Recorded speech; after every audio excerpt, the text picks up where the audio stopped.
Boa noite, boa noite. Boa noite, Bento. Boa noite, juíza do trabalho destino. Boa noite, Tati. Boa noite, Evangelista. Thalita. Tracy. Nairon. Solano. Cris Coutinho. Obrigado, Bento. Depois eu te convido, viu? Diego, Ana Clara. Vocês estão me escutando bem? Se tiverem, por favor, coloquem um joinha.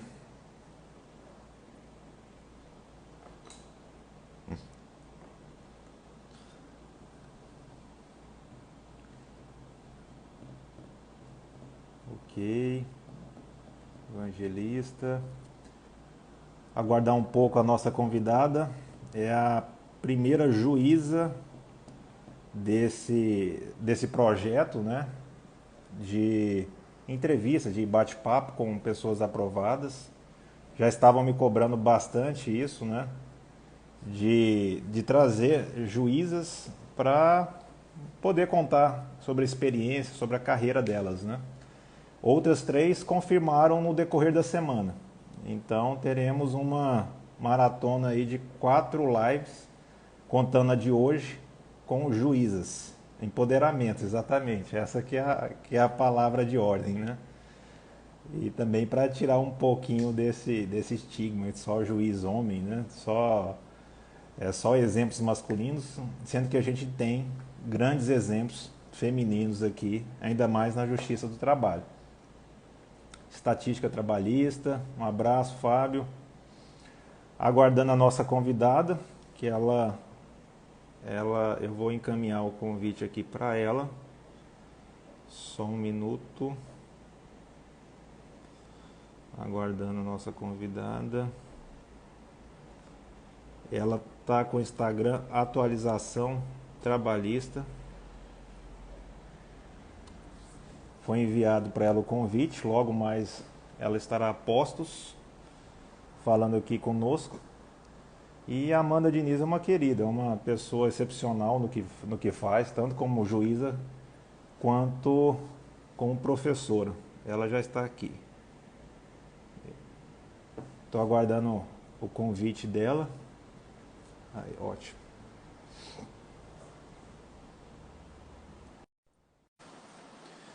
Aguardando aqui a solicitação. Vamos lá. Olá, Oi, Magson, tudo tudo bom? bem? Quanto Tudo bem? Quanto tempo? tempo! Que Tá- bom te ver, assim, Bom ao te vivo ver à também. distância, mas ao vivo, né? Ainda mais nesse tempo de pandemia, né? Bem complicado, Exatamente. isolamento social. É, é bom que a gente consegue conversar ao vivo um pouquinho e matar as saudades. Como é que você tá? Como é que estão Tô as coisas bem, aí? tô bem. As crianças de quarentena aqui, a esposa também. Agora que estão começando a aula online, né? Eu tenho minha filhota de 3 anos, 3 anos e meio, e meu filho de 5 anos, né? Eles estão um pouquinho, assim, um pouco ansiosos, né, por conta da quarentena, mas natural. Estão lidando super bem ainda, né? E a gente está fazendo a educação aqui em casa também, né? Nossa, que bom que eles Mas, estão lidando super bem. Eu tô dando graças a Deus que meu filho tá só com 6 meses. Porque se eu tivesse com criança de 3 anos e de 5 anos em casa, eu acho que eu ia estar arrancando os cabelos pela cabeça. não é fácil. Aqui a gente está no apartamento ainda, então para fazer atividade física, né, para tirar um pouco da energia já é bem complicado. Mas assim, a gente está batalhando aí, trabalhando também de forma online, fazendo as audiências por videoconferência e, e aproveitando, fazendo esse projeto aqui para aproximar mais aqui os juízes, né, quem é exemplo na carreira dos concurseiros, né, daquela pessoa que está um pouco ansiosa para ver se permanece ainda no estudo para a área trabalhista ou se troca de área, né? Isso eu estou recebendo muita solicitação de conversa, né, sobre isso. Eu acredito que você também, né? bate aquela insegurança, né? A gente sempre recebe aquelas perguntas, né? Quando que vai ter concurso? Se continua ou não continua? E, e nessa pandemia, né, as pessoas, é natural que revejam seus conceitos, revejam suas prioridades, né? Revejam seus caminhos.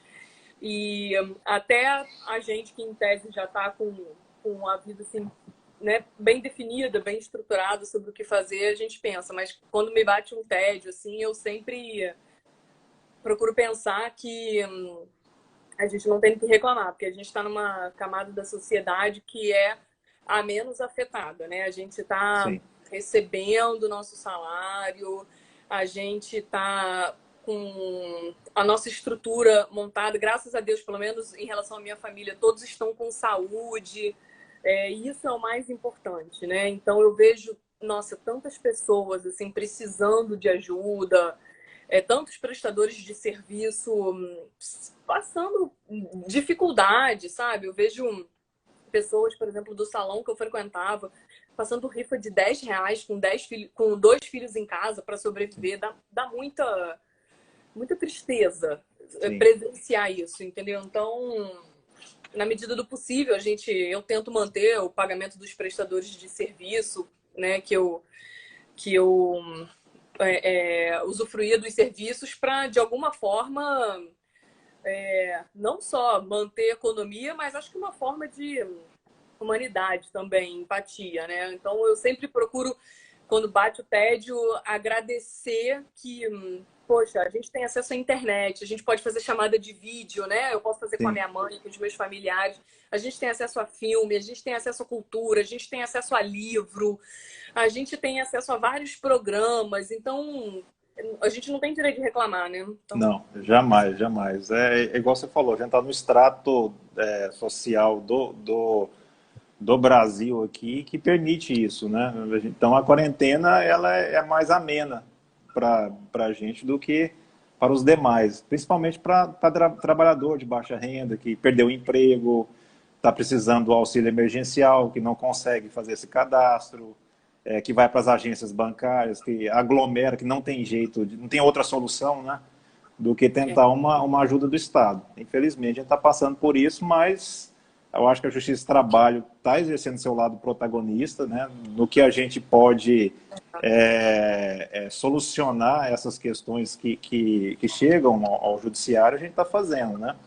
Eu sei que não é o tema da live, mas assim, algo que até me surgiu agora, eu estava conversando com alguns colegas magistrados ontem, que estava tendo assembleia de associação aqui, e alguns estavam comentando, eu não sei, queria até saber se esse tipo de assunto ou debate está rolando aí no TRT-14. Alguns estavam comentando que não estão fazendo bacenjúde ou constrição judicial, a não ser que seja empresa claramente solvente, tipo banco, farmácia, supermercado, essas coisas, né?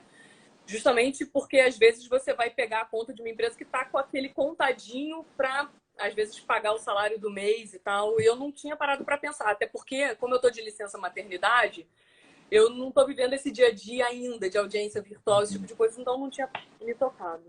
E assim, eu passei por isso, foi na suspensão dos prazos. Aí o Rio de Janeiro teve aqui ainda está suspenso. Pelo CNJ, né? Então, na suspensão dos prazos, realmente ficava quase inviável você fazer essas constrições, esses bloqueios por meio do Bacenjude. Até porque, como estava correndo o prazo, você, no mínimo, deve dar a chance ali de defesa para o devedor de quem teve, né, o dinheiro bloqueado, para manifestar excesso de execução, né, uma quantia impenhorável, que seja, né? Então, por cautela, né, a gente estava deixando esses atos de constrição patrimonial para um segundo momento. Agora, a questão de pesquisa patrimonial, de Renajude, né, Não, a questão, aí a gente já estava fazendo igualmente, agora do mesmo jeito do que anteriormente. Só que a gente retornou agora, né? E o Bacen tá rodando. Logicamente que cada caso concreto ele exige uma solução diferenciada, né? Às vezes a gente se depara com uma questão de que a constrição ali no patrimônio da empresa, no dinheiro do Bacen, vai inviabilizar a atividade da empresa, inclusive o pagamento de salários, né? E é complicado você ponderar isso, porque você está com a verba alimentar também do outro lado, né?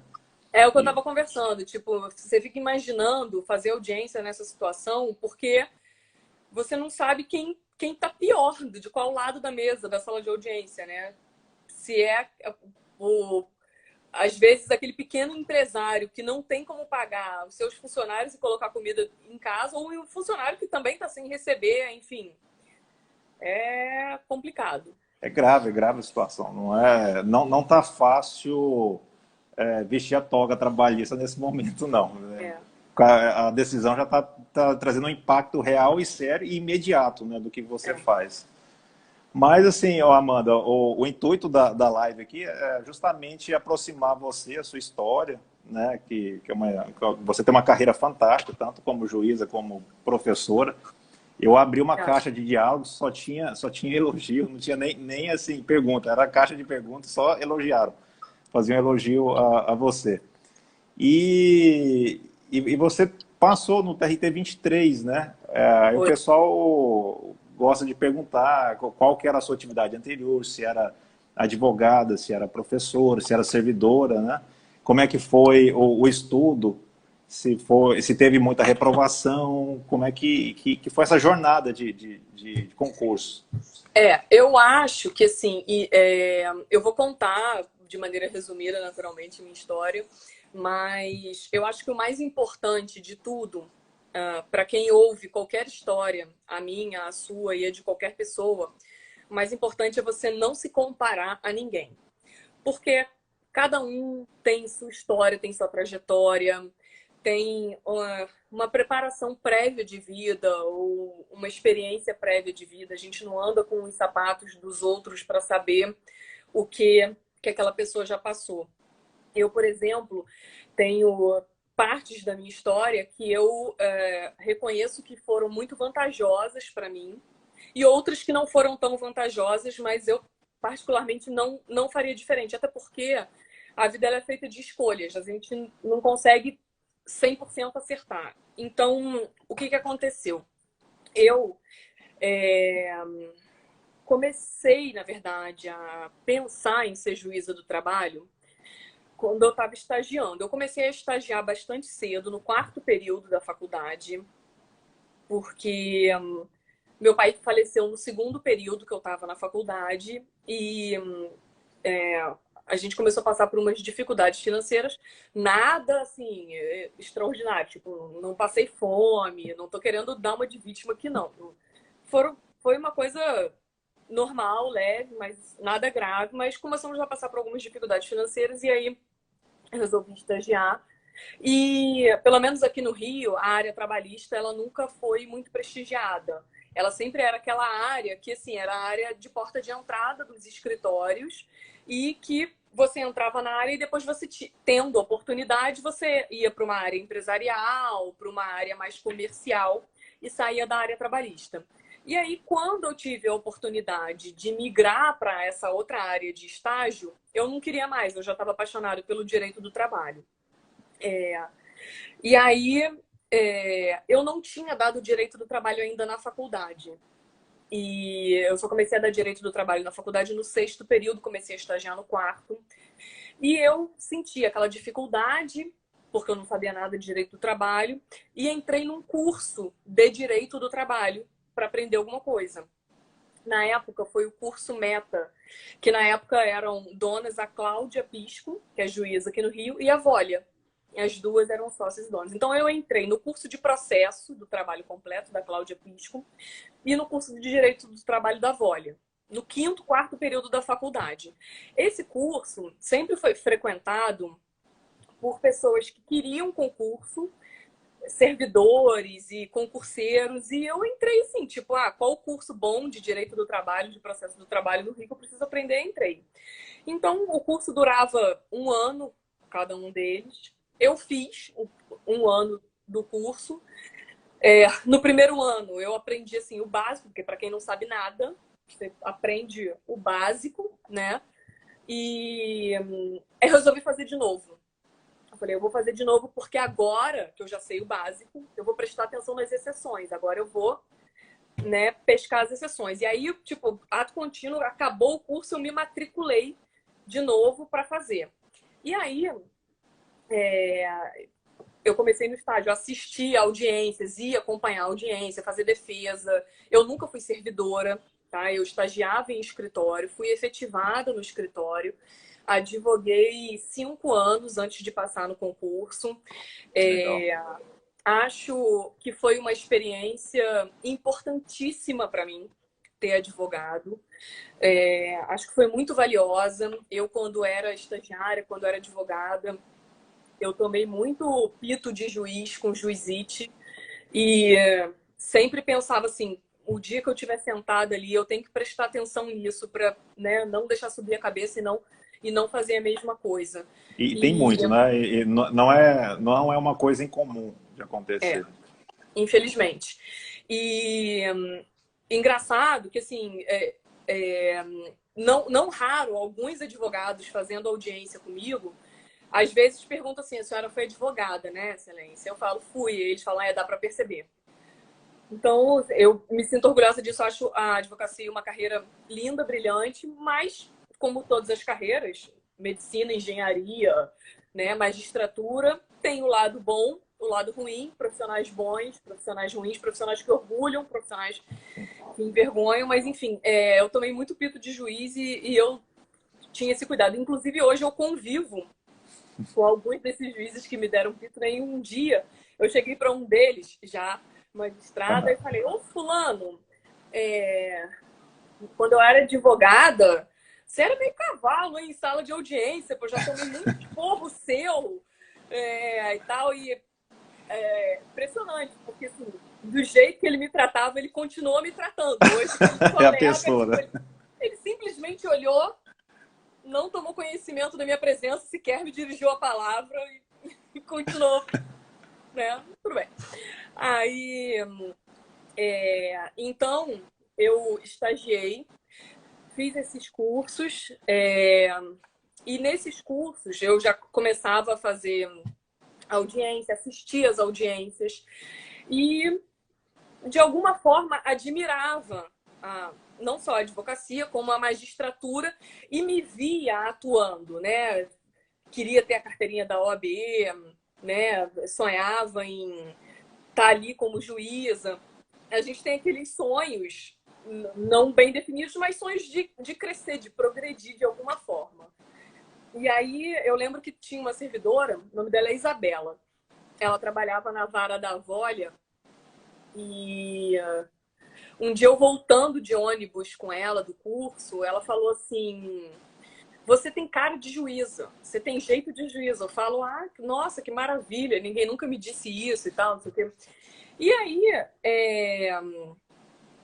quando a Avólia lançou o livro dela, que foi, não me lembro agora o ano, mas eu acho que eu tenho até aqui a primeira edição do livro da Avólia. Deixa eu ver até se eu consigo pegar. Até aqui, porque fica em cima da prateleira do meu escritório. Peraí, gente. Tá. Vocês vão ver o meu short, mas tomara que não apareça a minha meia. Peraí. Não apareceu a meia, mas eu vou mostrar a meia colorida.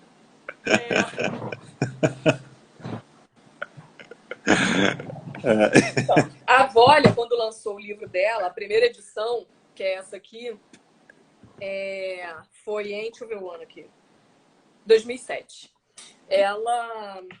Eu já tinha assistido as aulas com ela. A Avólia, inclusive, ela foi a primeira pessoa que me deu a oportunidade de dar aula. Legal. Eu comecei a dar aula por causa da Avólia. Poucas pessoas sabem disso. Riane, maravilhosa, entrou agora. Eu amo a Riane. Riane hoje é juíza e é uma fofa, muito querida, minha amiga. E aí, a Avólia perguntou na sala de aula, disse assim, eu vou coordenar uma pós-graduação em Cabo Frio e eu não vou para Cabo Frio, que é na região dos lagos aqui, é como se fosse 2h30. Né? A Rebeca também entrou, a Rebeca e eu. É diferente, Rebeca, você é madrinha do meu casamento, então você é minha amiga desde estagiária, ela estagiou comigo e tal, hoje o juiz aqui, a Rafael Pazos. Aí começou a entrar um monte de amigo, aí não vale, né, gente? Aí é marmelada.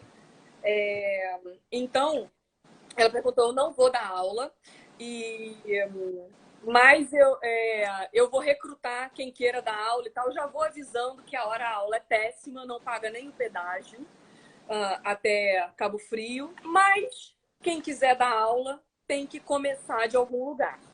Ela falou assim. Quem tem interesse? Só eu levantei a mão na sala. Só eu. E aí ela falou, então me procura no final da aula. E aí eu fui falar com ela. E aí ela me colocou para dar aula. Eu saí do escritório nos dias de aula, né? Eu saía do escritório e ia dirigindo até Cabo Frio. Saía da aula, tipo, 10 horas da noite, voltava dirigindo no mesmo dia. Realmente, a hora-aula não pagava nem o pedágio da Ponte Rio-Niterói, das coisas. E aí, graças a Deus, a turma gostou das aulas e foi assim que eu comecei. E aí, depois, ela começou a Vólia falou, olha, o pessoal gostou da sua aula lá na pós. Se você puder dar mais aulas, ela pegou outras pessoas também para dar. E ela falou assim, eu estou precisando de professores para dar aula para turma de analista e técnico aqui do Meta. Você não quer dar aula? Eu falei, quero. Aí comecei a dar aula para analista e técnico. E aí, quando ela lançou o livro dela, em 2007, ela botou a seguinte dedicatória. A dedicada e competente aluna e professora Amanda. Sucesso no magistério, te espero na magistratura. Tá aqui, 18 de julho de 2007. Legal. A dedicatória dela, a dedicada e competente professora e aluna Amanda e tal. E aí, eu, assim, até esse momento, eu nunca tinha pensado, assim, seriamente sobre ser juíza, entendeu? E aí, eu olhei aquilo, tipo, sucesso no magistério, te espero na magistratura, eu falei, será? Será, né? Aí, comecei a cogitar seriamente, na época eu já era casada, então a magistratura, na verdade, ela foi um plano de vida não só meu, mas um plano de família. Um projeto familiar, né? Exatamente. Eu conversei muito com o meu marido, que é o meu marido até hoje, e aí a gente combinou o seguinte, ele já era formado há mais tempo do que eu, já estava mais estabilizado no escritório que ele estava, e aí a gente combinou o seguinte, que eu, que era formada há menos tempo, e era mulher, iria fazer concurso, porque a licença maternidade era mais fácil. A gente sabe que licença maternidade para mulher em escritório, tipo, a gente fica louca, né? Querendo voltar logo, com medo de alguém furar nosso olho, entrar no lugar, né? Mais complicado. Então, que eu iria para fazer concurso, porque a licença maternidade era mais fácil, ia ser aquele garantido por mês, o, entre aspas, arrimo de família.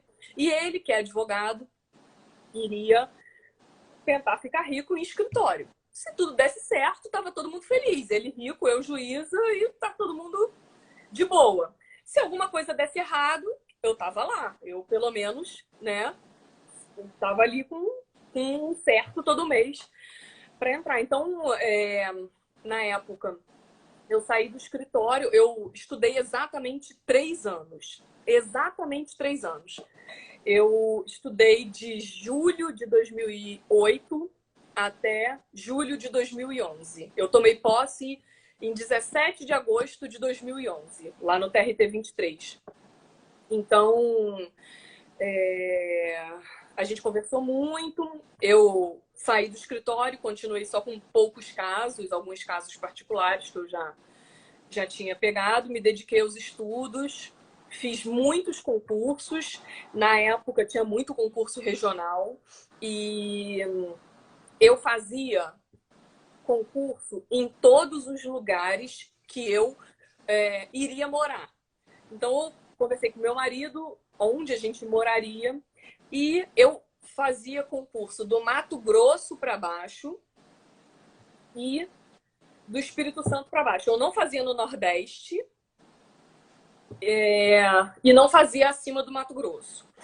Eu não fazia no Nordeste por causa do preço das passagens em época de verão. Eu falei, cara, se eu passar no Nordeste, a minha intenção sempre foi voltar para o Rio, ser removida para o Rio, né? E eu sabia que eu ia ter que ficar inicialmente se eu não passasse no Rio, na ponte aérea. Eu falei, se eu passar para o Nordeste, eu não sei nem se meu salário consegue custear as passagens, porque uma passagem do Rio para o Nordeste é caríssima, ainda mais é época de Natal, é época de Carnaval, é época de verão, não vai dar. Não vai dar. Então, não adianta eu fazer, porque para quem quer ficar vendo marido, mãe toda semana, né, voltar todo final de semana, não vai ter como. Então, por causa do preço das passagens, eu não fazia no Nordeste.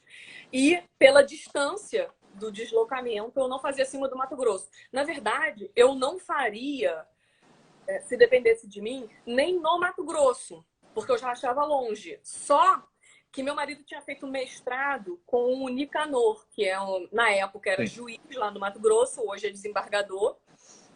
Eu acho até que hoje ele é presidente, não sei. Mas hoje eu sei que ele é desembargador. Meu marido tinha feito mestrado com ele lá e meu marido falou, olha, eu fiz mestrado com o juiz do TRT-23 e ele sempre elogiou muito o tribunal é muito organizado, o tribunal é muito bom. Faz no Mato Grosso. E eu falava, mas não tem voo direto, não tem voo direto para fazer conexão ruim. Ele, mas tenta. Aí eu fiz no Mato Grosso. Passei no Mato Grosso, eu sou tão sortuda, tão larga de sorte. Se quer ser uma pessoa sortuda, sou eu. Eu ganho rifa, eu ganho bingo, eu ganho sorteio, eu acho dinheiro na rua. Cara, eu sou muito sortuda. Rebeca, que tá aqui assistindo a gente, não me deixa mentir. Quando a gente estagiava no escritório, tinha festa de final do ano, tinha sorteio para estagiário, eu avisava para os outros, nem adianta botar o nome no saco, que sou eu que vou ganhar. Entendeu? E eles ficavam putos que era eu que ganhava mesmo, era eu que era sorteada, entendeu? Então, eu sou tão sortuda que quando eu passei pro Mato Grosso, 2 meses depois, a Gol abriu um voo direto. Fui a Rio. Aí foi maravilhoso, porque assim, foi tão assim, conjunção astral, porque eu fiquei quase 3 anos e meio em Cuiabá, e assim, 3 meses depois que eu saí, a Gol cancelou o voo. Foi quase assim, tipo, sabe? Para você, né? Foi pra mim, entendeu? Então, aí... Então, assim, eu estudei 3 anos, fiz todos os concursos, eu fiz 11 concursos no total. No primeiro concurso, lógico, eu não cheguei nem perto da nota de corte. Eu acho que cada um tem uma fase que é a mais difícil, o calcanhar de Aquiles, né? Para mim, sempre foi a primeira fase. Eu sempre tive dificuldade de passar na primeira fase. Como eu disse para você, Valadson, eu estudei 3 anos e eu levei 2 anos para passar na primeira fase. Em compensação, eu nunca reprovei em nenhuma segunda fase discursiva e eu passei na minha segunda sentença. Por quê? Porque eu comecei a treinar sentença 1 ano e meio antes de eu fazer a primeira prova de sentença. Porque o que eu vejo muito hoje são pessoas que, tipo assim, meu Deus, estou na prova de sentença, e agora que eu preciso aprender a fazer sentença. Aí, tipo, me ligam desesperada. Eu tenho 2 meses para aprender a fazer sentença. Eu falo, tudo bem, vou fazer o que eu puder, vamos tentar. Mas sendo bastante sincero, é complicado. Então... Inclusive, você está respondendo uma pergunta que fizeram aqui da Ana Paula Araújo. Se continuar essa tendência pelo concurso unificado, qual o momento ideal para partir para o treino de estudo de questões discursivas e de sentença? O quanto antes, né? Eu acho que o quanto antes. Eu, sinceramente, Vadson, eu acho que a tendência eu vou falar como era meu estudo. O meu estudo é diferente do que todo mundo fez, tá? Por isso que eu acho que é importante a gente não se comparar. Sim. Mas a gente, de alguma forma, pega os bons exemplos para ver se amolda a nossa conjuntura atual, né? Eu acho que a tendência não é ter outro concurso nacional. Assim, uma opinião minha, tá? Eu não ouvi nada de bastidor, não tenho nenhuma informação privilegiada, é algo da minha cabeça. Especulação. Eu acho que a tendência é eles renovarem esse concurso nacional, estenderem o prazo e depois liberarem os regionais. Já liberaram, né? E depois os regionais voltarem a fazer concurso, porque os tribunais têm necessidades diferentes de juízes Eu acho, na verdade, que assim, o que vai acontecer é que os tribunais maiores, Rio, São Paulo, Campinas, Minas, esses vão fazer concurso regional separado. Porque tem um déficit muito grande, uma necessidade Sim. muito grande de juízes. Já tribunais menores, como Mato Grosso do Sul, Rondônia, Goiás, a tendência é aderirem a outro Sim. nacional. Entendeu? Sim. Então, eu acho que é isso que vai acontecer. Mas é achismo. E o meu método de estudo era assim. Era totalmente diferente. Eu nunca vi ninguém estudar pela forma como eu optei estudar. Todo mundo que eu vejo contando a história conta assim: ah, eu comecei estudando para a primeira fase, depois que eu comecei a passar em primeira fase, eu comecei estudando para a segunda. Varia assim o tempo de antecedência que a pessoa começou a estudar, depois eu comecei a estudar para a terceira, mas Sim. sempre começo a estudar por ordem das fases. Eu não. Quando eu resolvi estudar para concurso, porque assim, eu fiz uma faculdade muito boa aqui no Rio, a UERJ. Só que eu não aproveitei a faculdade como eu deveria, porque eu estagiava. Então, eu faltava muita aula e eu poderia ter aproveitado muito mais a qualidade da faculdade. Mas não me arrependo por isso, porque o que eu aprendi no estágio também me facilitou muito no concurso e na vida, porque tem certas coisas que você só aprende na Sim. prática. A É. faculdade não te ensina. Era em relação a isso que eu estava me referindo no começo da live. São opções de vida, né? Sim. Então, quando eu resolvi fazer concurso, é... eu era uma anta, entendeu? Eu sabia que o meu déficit jurídico em outras matérias, que não direito do trabalho e processo do trabalho, era muito grande. Era muito grande mesmo. Você tem noção? Quando eu comecei a estudar para concurso, eu não sabia distinguir administração direta de administração indireta. Coisa que qualquer pessoa sai da faculdade de Direito sabendo. Então, eu sabia que eu tinha que correr atrás do prejuízo. Eu me propus a aprender e não a decorar. Eu sempre tive dificuldade em decorar coisas. Eu acho que me afronta decorar coisas, né? Eu não consigo decorar artigo, essas coisas. E para mim era muito mais fácil aprender, entender, tentar entender, porque depois que eu comecei a entender o direito, a lógica do ordenamento jurídico, que você começa a estudar e que você começa a ver que as coisas estão interligadas, apesar de serem matérias diferentes, você consegue Sim. fazer um link de uma coisa com a outra. A quantidade de coisas no CPC, na CLT, que eu tinha que decorar, saiu disso aqui para isso aqui. Porque a maioria dos artigos eu lia e entendia, fazia sentido. Eu falava, realmente, faz sentido.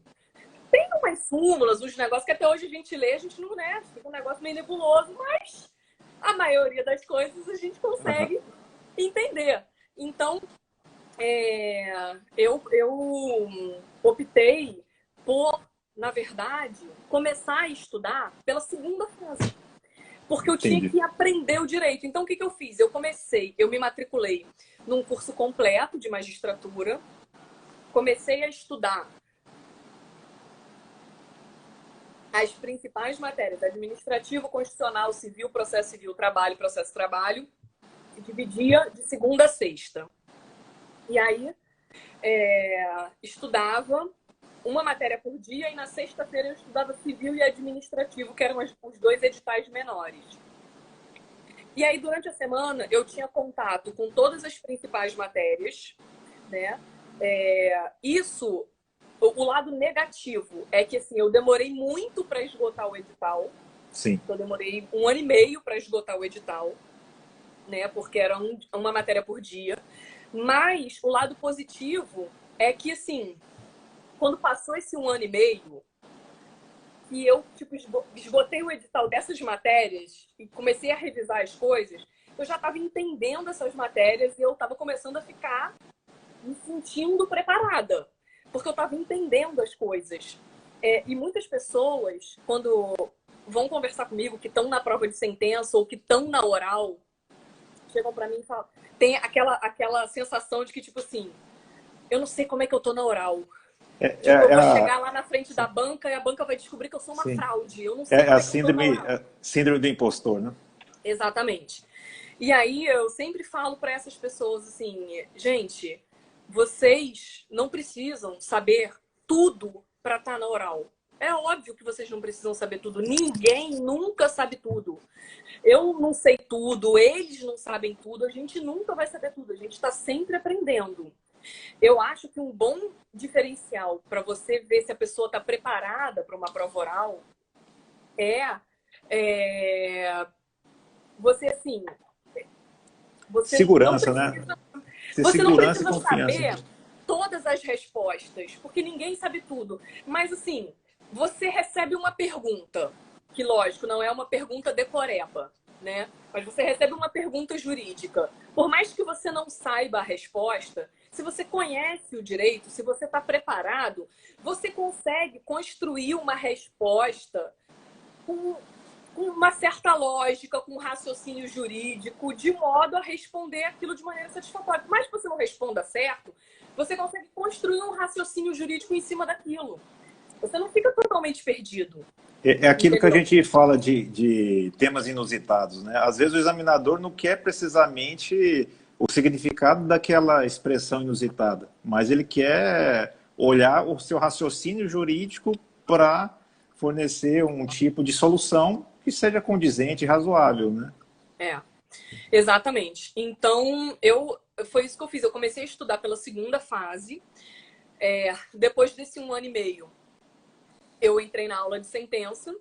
Eu nunca fiz aula de segunda fase, porque eu, eu nunca fui uma pessoa tímida e eu nunca tive dificuldade de me expressar escrevendo e nem falando. Eu sempre tirei boas notas em português, em redação, essa área de... Mas você treinava a questão de segunda fase durante esse tempo aí de 1 ano e meio que você ficou esgotando o edital, ou só o Não, estudo mesmo? só o estudo da matéria. Entendi. Só o estudo da matéria. Hoje eu treinaria, tá? Sim. Para quem tá me ouvindo, tipo, eu recomendo É que mais treine. interessante, né? Eu recomendo que treine. Mas não foi o que eu fiz. Deu certo para mim, mas não, eu recomendo que treine. E aí, eu sempre fui organizada em relação ao tempo também. Eu sou uma pessoa muito metódica, muito disciplinada, entendeu? Muito assim. Então, eu fazia a prova de primeira fase, eu falava assim, eu tenho... Quando tiver 1 hora de prova, eu tenho que estar na questão tal, entendeu? Eu era sempre assim. Sim. Aliás, o seu Instagram, ele passa essa ideia. Ele é bem assim, disciplinado, Eu não me com as perco em relação... cores. Tipo assim, aqui em casa, tipo, eu sou um saco, porque os meus cabides são todos virados pro mesmo lado, as roupas separadas por cores no armário, os sapatos, entendeu? É um negócio meio metódico. Então, eu sou extremamente organizada, disciplina, exatamente. Então, eu não fazia as questões, sempre tive facilidade nessa questão da escrita, mas eu comecei a fazer aula de sentença 1 ano e meio antes, com uma professora que se chama Angélica, aqui no Rio, é uma juíza aposentada. Ela já era juíza aposentada na época que eu estudava. Hoje ela não dá mais aula, porque ela teve problemas de saúde e ela se aposentou logo depois que eu passei. Se aposentou do magistério, logo depois que eu passei. Mas ela é maravilhosa, eu aprendi tudo com ela. Eu até hoje ouço a voz dela assim, no meu ouvido, falando algumas coisas de sentença. E o que eu mais gostava na Angélica é que ela era, assim, sincera, super sincera. Ela falava exatamente o que ela achava que onde o aluno precisava melhorar. Ela, às vezes, era sincera até demais. Eu lembro que ela tinha, assim, da turma dela, Watson, daqui do Rio, assim, eu lembro que todos passaram no concurso. Eu lembro que das pessoas que estudavam comigo, na turma dela, hoje, todos são juízes. Mas para estudar com ela, você não podia ser uma pessoa sensível, porque ela era casca grossa. Ela era casca grossa. entendeu? Ela, você ou amava ou odiava. Ela era assim, você não podia ser suscetível, entendeu? Ofendível. Não, você tinha que... Então, a gente entrava na sala e ela tinha, assim, para cada aluno, ela tinha uma vontade de se matar diferente quando ela lia a prova. Então, eu entrava na sala, ela falava assim, Amanda, eu li a sua prova, eu fiquei com vontade de cortar os pulsos lendo o seu exercício. Aí eu falava, não, Angélica, hoje não, pelo amor de Deus. Meu dia ontem foi horrível. Me dá esporro no final da aula. No início, não, Angélica, peraí, deixa eu chegar. Eu já nem, entendeu? Eu falava, calma, Angélica, relaxa. Aí, tipo, eu lembro que com o Zé, que hoje é juiz em São Paulo, ela tinha vontade de se jogar do prédio. Com a Taciela, que hoje é juiz aqui, ela tinha vontade de tomar veneno. Era cada um, ela tinha, assim, uma vontade diferente. Todos passaram. E todos amavam ela e levavam, assim, na tranquilidade. Mas ela era bem sinistra. Eu lembro que uma vez ela virou para mim e é algo que eu reparo até hoje em petições, em sentenças, em acórdãos. Falo nas minhas aulas de sentença. E assim, porque é ela que colocou na minha cabeça. Quando a gente vê isso, tipo, até em acórdão do TST, a gente vê, tipo assim, o reclamante alega que recebeu horas extras a menor, né? A empresa fala que pagou a maior. É muito comum a gente ver isso. E aí, num exercício, eu coloquei isso. Eu lembro que quando ela leu isso, ela virou para mim na frente de todo mundo na sala, ela falou assim: para você ser juíza, você antes tem que saber português. Não existe a maior, não existe a menor. É a mais e a menos. Então, assim, eu lembro, quando eu estou fazendo pesquisa no site do TST, que eu vejo isso no acórdão, eu ouço a voz dela, eu falo isso nas aulas, entendeu? Que são coisas que ficam. Então, assim, eu aprendi tudo com a Angélica de sentença. E aí, eu fiz 1 ano e meio de aula de sentença, eu fazia, 2 exercícios por mês, quando não tinha concurso. E quando tinha concurso, eu intensificava os exercícios.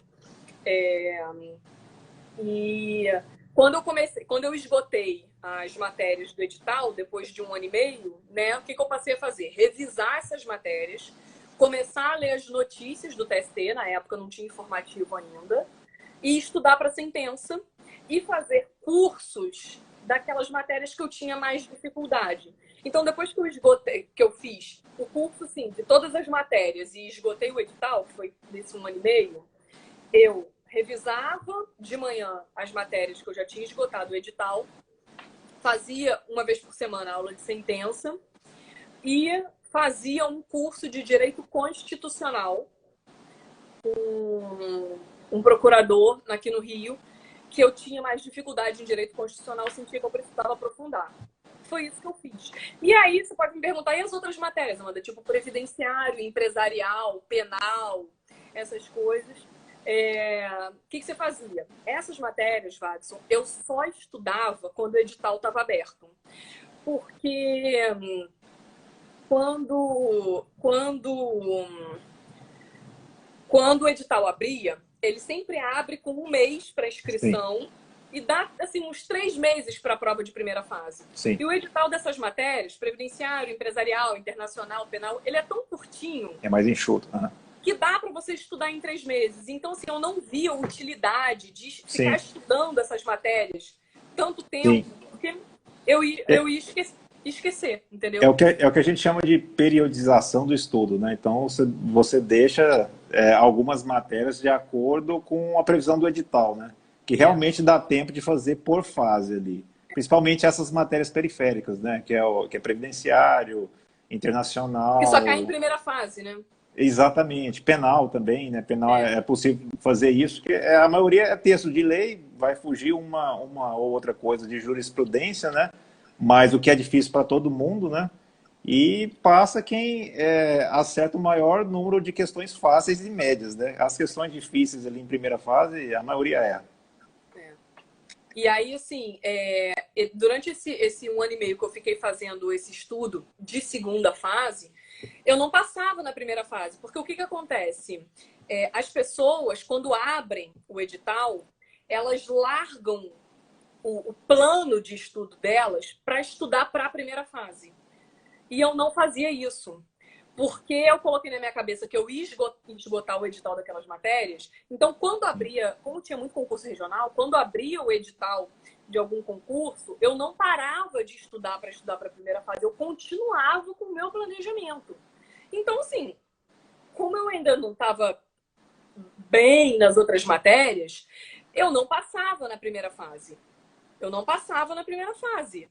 Né? Mas, em contrapartida, quando eu esgotei esse edital, que, tipo, eu fui fazer a primeira prova com o edital esgotado, que aí sim, eu estudei para a primeira fase, parei, né, para ler lei seca, estudar a primeira fase, essas coisas todas, eu comecei a passar nas primeiras fases. E aí passar nas segundas, e aí passei na segunda sentença. Entendeu? Eu atribuo eu nunca ter ficado numa segunda fase a isso. Porque a essa estratégia de estudo. Porque eu sempre tive facilidade de me expressar, ou escrita ou falando. E como eu estava com um conteúdo fresco, fluía. Entendeu? Eu acho que foi por isso que eu não fiquei em nenhuma segunda fase. Agora, um erro que eu acho que as pessoas cometem muito, que eu acho muito importante comentar, é o tipo de estudo que as pessoas fazem para a primeira fase, para a segunda fase e para a terceira fase. Eu, por exemplo, que dou aula de sentença, vejo muito comumente pessoas reproduzirem na sentença, no exercício de sentença, vícios de prova de segunda fase. E, assim, são linguagens completamente diferentes. A linguagem da prova discursiva, né, com se alongando, introdução, né, desenvolvimento, Primeira corrente, segunda várias corrente. correntes, etc. E tal. E a prova de sentença, tipo, prova de sentença você não vai citar corrente, não. Só tem a sua corrente, não tem mais nenhuma. Você é o juiz, você não vai o entendimento dar é seu. Não vai dar matéria de recurso para outra pessoa. Então, eu sinto essa dificuldade das pessoas se desapegarem, entendeu? Dessa... Às vezes introjetam muito a segunda fase, aí ficam com dificuldade de se expressar na sentença, de ser objetivo na sentença, entendeu? Amanda, aqui vai bater uns 50 minutos já de live. Tá ótimo o bate-papo. Se você topar, a gente até encerra. Quando tiver para encerrar, a gente abre outra sala. Aí fica com você. Meu filho já está dormindo, tranquilo. Eu prefiro 9 horas da noite, é porque os dois ficam dormindo aqui. O meu primogênito e a já dei o caçula. Lexotan, só vai acordar amanhã de manhã. Brincadeira. E para a prova oral, você fez algum curso? Como é que foi? Para a prova oral, eu lembro, eu fiz um curso. Mas eu fiz um curso por 2 motivos, que eu fiz um curso só. O primeiro motivo é porque o tempo que eu tive para estudar para a prova oral foi muito curto. O Tribunal do Mato Grosso, ele é tão eficiente que, assim, a gente soube o resultado da prova de sentença no dia 8 de julho. Eu nunca me esqueço esse dia, que é o dia do aniversário da minha mãe. E eu lembro que eu tava, tipo, dura, não tinha dinheiro para dar presente para ela. E eu liguei dizendo que o presente era a minha aprovação para a prova oral. E aí, eu soube que estava na oral no dia 8 de julho. A prova oral foi 13 de agosto. Tipo, foi um mês depois. Muito rápido. Então, assim, eu não tive tempo de fazer outros cursos, porque a gente fica louco atrás de documento. A prioridade é o documento, que se a gente não mandar todos os documentos, todas as certidões, a gente não consegue fazer a inscrição definitiva. Sim. E eu também não tinha dinheiro para fazer mais de um curso. Eu só tinha dinheiro para fazer um curso. Porque eu estava me mudando, eu estava com muita despesa. E aí eu lembro que eu liguei para uma amiga minha, a Taciela, que hoje é juíza aqui no Rio. Ela tinha acabado de passar em São Paulo no concurso anterior. E ela tinha feito vários cursos. E eu liguei para ela e falei assim, Tassi, eu só tenho dinheiro para fazer um curso. Qual que você me recomenda? Aí ela me recomendou um curso, que hoje nem existe mais. E eu fiz. E eu fui para São Paulo, fiz o curso. Eu acho muito importante o curso de oral, tá? E eu acho importante as pessoas fazerem vários cursos e pegarem vários feedbacks e treinarem, fazerem simulado, porque estudo para oral é isso. É você ser desafiado, é você ser colocado contra a parede, é você se acostumar a alguém te arguir. Fazer muitos simulados, né? Estudo para oral é falar. Não é você ler, não é você ouvir, não é nada. É você falar, é você dar cara a tapa, é você aprender a sair das situações. É postura, né? Confiança, né? É saber dar credibilidade do que você está falando ali naquele momento, né? E engraçado que aqui a gente fez um curso de prova oral, foi um curso beneficente, e eu passei uma dica para o pessoal que me auxiliou na minha prova, né? De pegar a imagem de cada examinador, imprimir e colar na casa, espalhar na casa e se afeiçoar, né? Para se afeiçoar com o examinador. Então, no meu caso aqui, dormia eu, minha esposa e o presidente da banca oral, da prova oral. E eu estava tão familiarizado no dia da prova com a fisionomia dos examinadores, né? Que um deles... Você meteu você. Não, aí eu ficava encarando, assim, diretamente, fixo, né? Porque eu conhecia bem o rosto.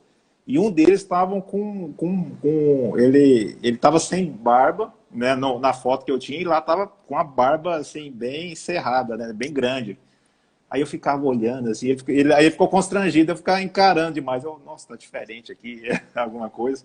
Mas isso, de qualquer forma, auxilia bastante, porque você tem que ter um contato visual, né? E o semblante das pessoas são bem, assim, visíveis, né? Principalmente quando você está em audiência. Você sabe muito bem quando tem alguém querendo contar uma história, querendo te ludibriar.